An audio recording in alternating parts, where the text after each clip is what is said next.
All right, guys, so I have a image here that we're going to do a quick demonstration with how to apply a texture if we're going to paint the texture on the side, sort of like we did previously for maybe our wood, and we're going to apply it here to our object. I think a good example would be this cylindrical metal exhaust coming out the back. It's sort of a different shape, maybe something we haven't really done before. And so it's kind of like, how would I get a texture to wrap around that form? The first thing I need to do is make sure I have a shape. So I'll kind of review that as well. So to make this shape, I'm going to use a combination of some selection. So I'll go ahead and drag out my elliptical tool. I'll do select transform selection. That allows me to rotate the ellipse and transform it until it's on kind of the right axis.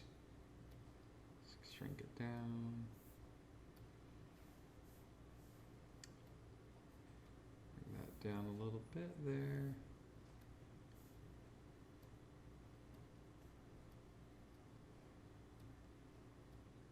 That's pretty good. So I'm going to go ahead and just paint that in some sort of crazy color. I'm going to duplicate that layer. There we go. There's the other one. Now let's connect the two. I'll just use my polygonal lasso tool.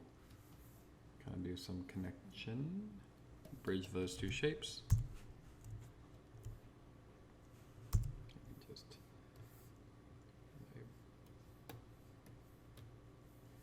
A few brushes here. Where's my marker brush? Let's use that one.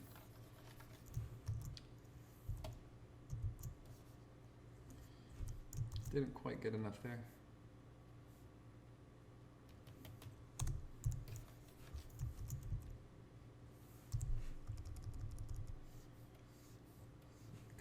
Just a little bit.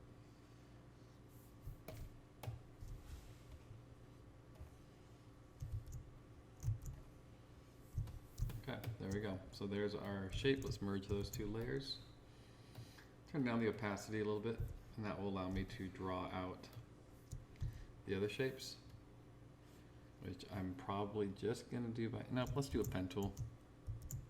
I think the pen tool will be our best option here.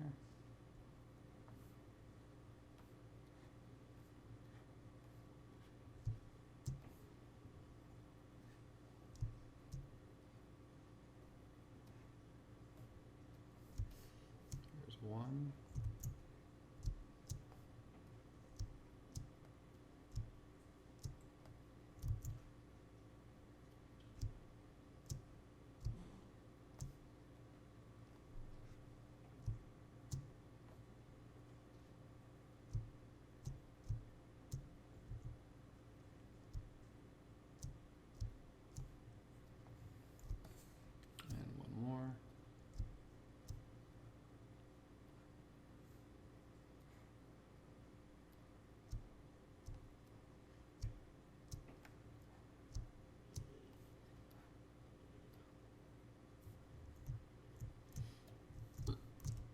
Shift select each of those, Command Enter, then hit Delete.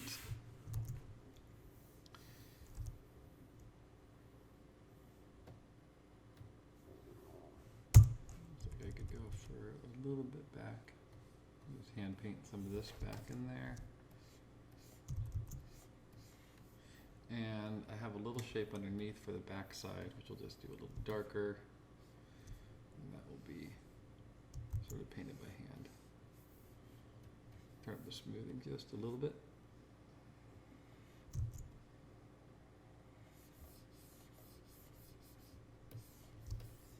That one, and there we go.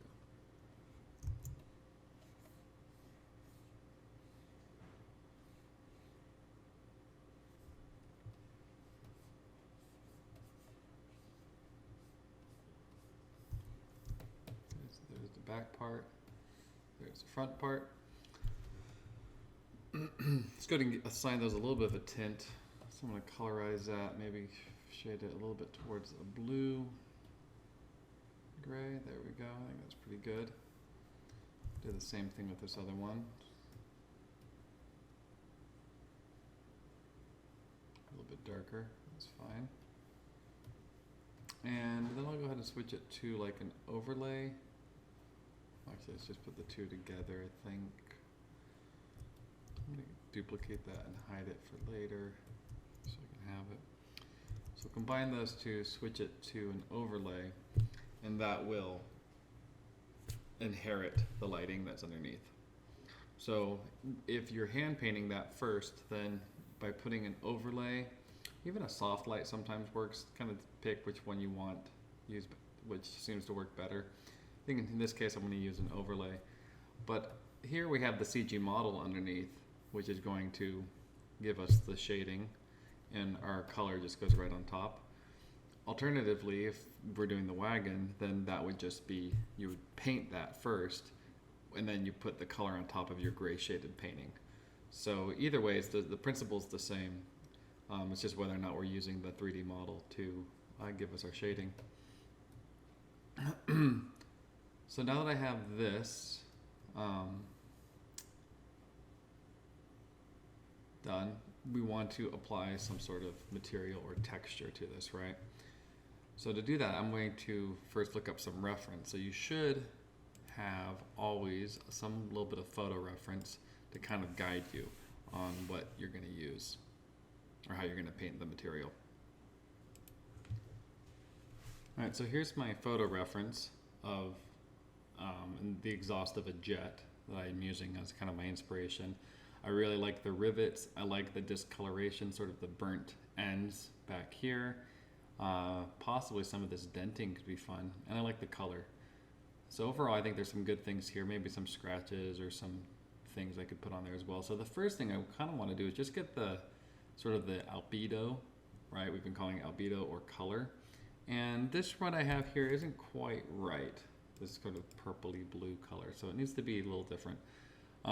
So let's just go and paint this as a swatch. Oops, my number keypad is not working. There we go. RGB. Yep. Okay, so here's this. So let's just paste that in there and kind of get that general color. So it's definitely a warmer gray. And now I'm just going to take a some sort of textured brush here, and let's just get some discoloration in parts. I have this sort of canvas brush. It's just going to kind of give me some variations. Let's go for some reds in there. Kind of want some greens or blues as well.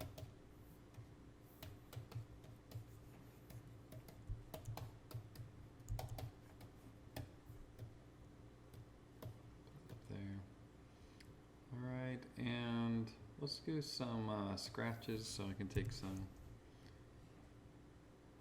I have a scratches brush. Look at that. Let's do some kind of darker ones,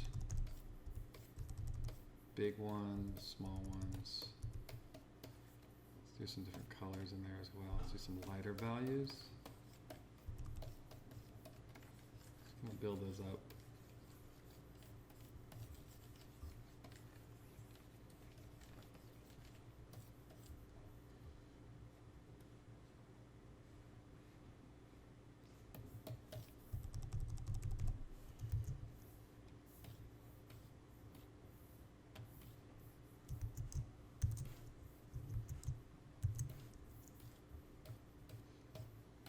Some more directional sort of scratches maybe.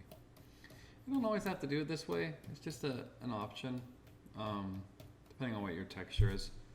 So let's just say I have some basic color now. I'm going to copy, Command-Shift-C, that's an edit, copy merged, Shift-Control-C, Command-Shift-C. So I want to go ahead and paste that into here and kind of show you guys how to get this on top. So instead of this bluish color, let's put this guy on top of our model. I'm going to use this, I'm going to do a clipping mask, right, so it kind of fits there.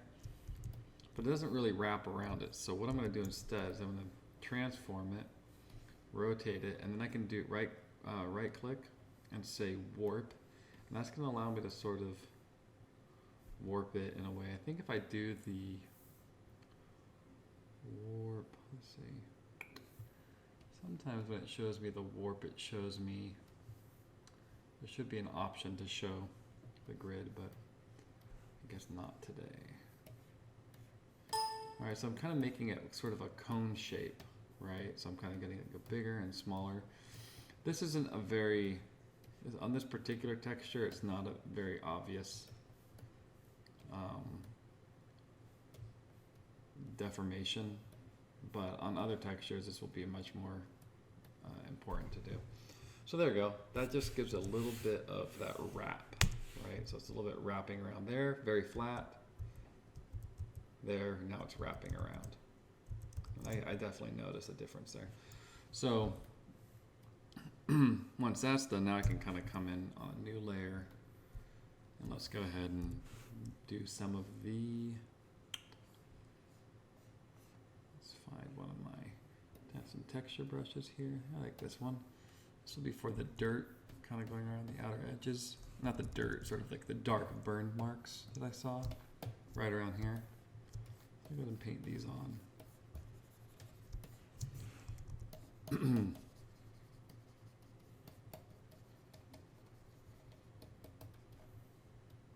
that flow up.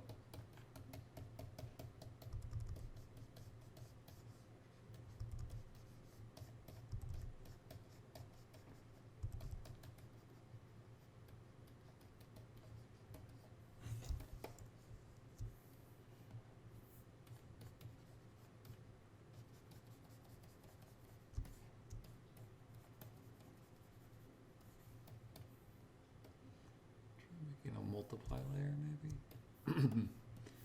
Sometimes when you make a multiply, you have to up the saturation, and sometimes not be quite as dark.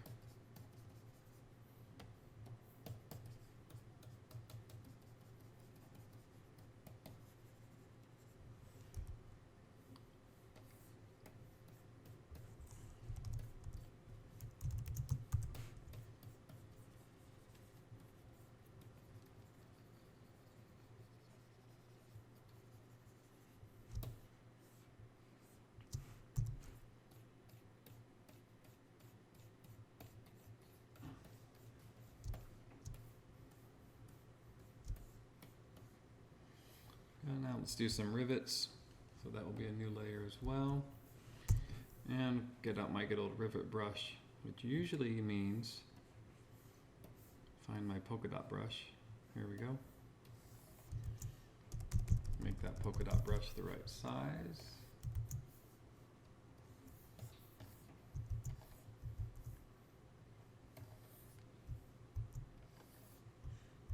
There you go. Turn up the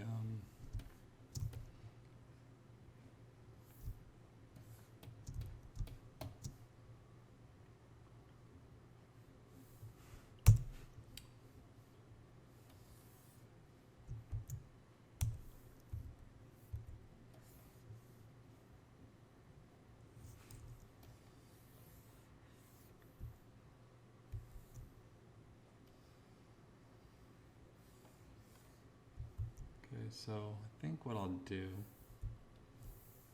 a couple different ways to do this.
sorry about that. So we just had to lock the pixels and make those ones a little darker down here. These guys we can make a little lighter. Zoom in the light.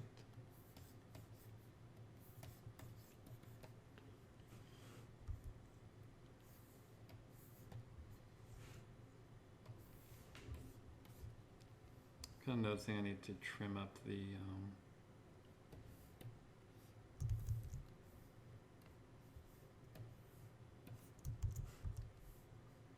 I need to trim up my base layer.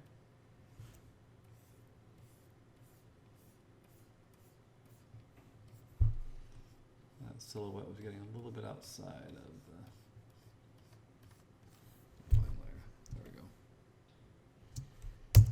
All right, well, let's do some more rivets.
Once I painted those, I can lock the pixels and kind of go a little lighter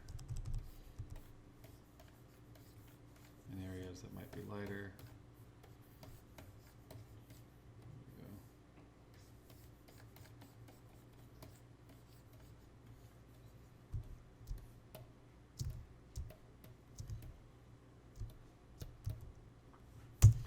go. And start to paint in sort of the different layers, right? So here's going to be a speck layer I'm going to put on top here.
And now let's do a couple of areas where maybe we get some highlights and some indentations. So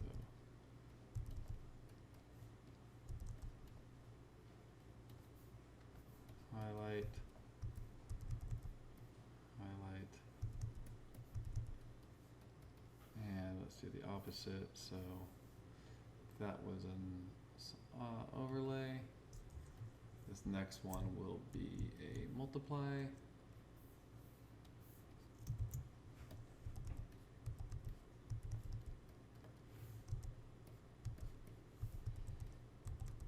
So facing away from us gets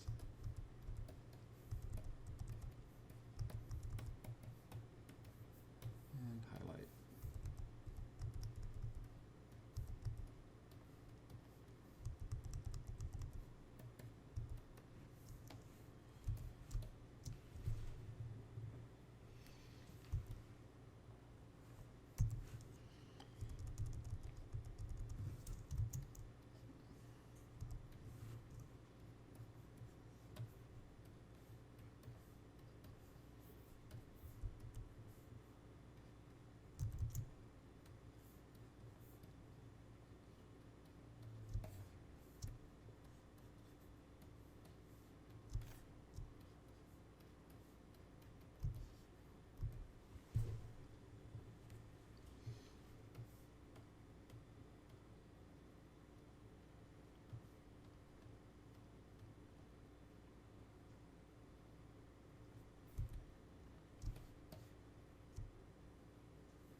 Put in a couple of part lines.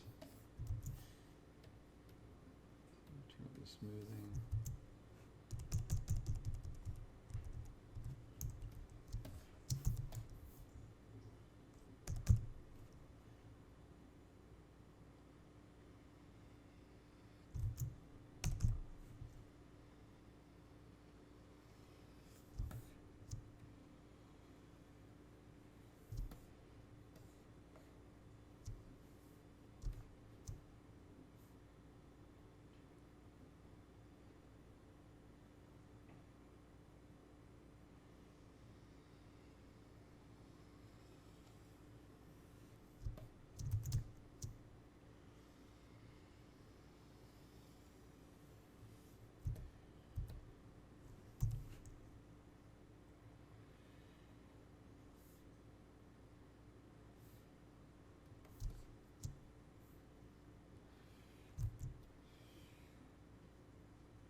Alright, so there's some fun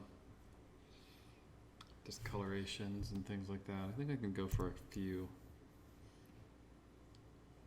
Maybe some highlights right around here. Put this on a new layer. Just gonna go for some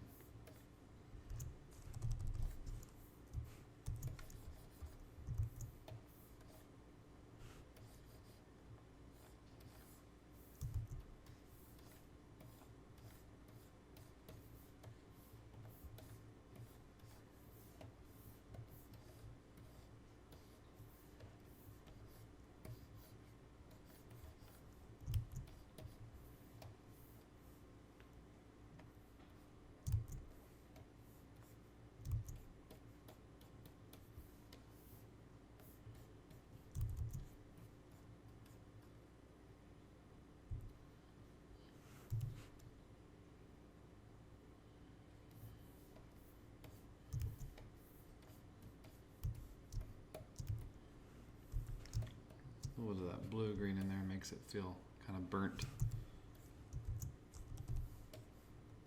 It's been heated up a bunch of times. Down there kind of feels cool too. Sometimes I like to put a cooler bounce light and reflections.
That's probably good for now, though. Don't want to overdo it. Can always do it later. So just kind of think about some of those layers we did. So we had the texture, the dirt, or not the dirt, maybe just the burn marks. Then we had the rivets, the specular highlights, sort of the depression or the depressions, the light parts, then the shadow parts. And this one was a overlay layer. This next one was a multiply layer. Then we had sort of the part lines, which was a multiply layer. Then we had some of the highlights on those part lines. Need to kind of look close to see them. There we go. Some more, a little bit more speck. And then kind of some of those discolored burn marks for the other parts. So there we go, that part's kind of done. So I can just sort of group all these pieces and we'll call it the exhaust. All right, so hopefully that gives you some good ideas for how to transform and kind of paint your textures, kind of if you need to paint it over on the side and then apply it, or just paint it directly on. There's a few different options there for you. And then remember, all of this started kind of just with a base painting underneath. So here, whether it's this, whether you're borrowing it from the render or whether you painted it yourself, that first color was an overlay to kind of get some color and texture on top. And then all of these, almost all of these, have some sort of blending mode. Multiply. That was a normal layer. That was normal. Overlay, multiply, multiply, overlay, normal. Probably do that last one as an overlay too. And it doesn't quite have the same effect, does it? Maybe a color dodge. Yeah, nope. Just keep it normal. And so you just kind of work through your painting that way and get all your pieces textured and painted up. All right, so good luck.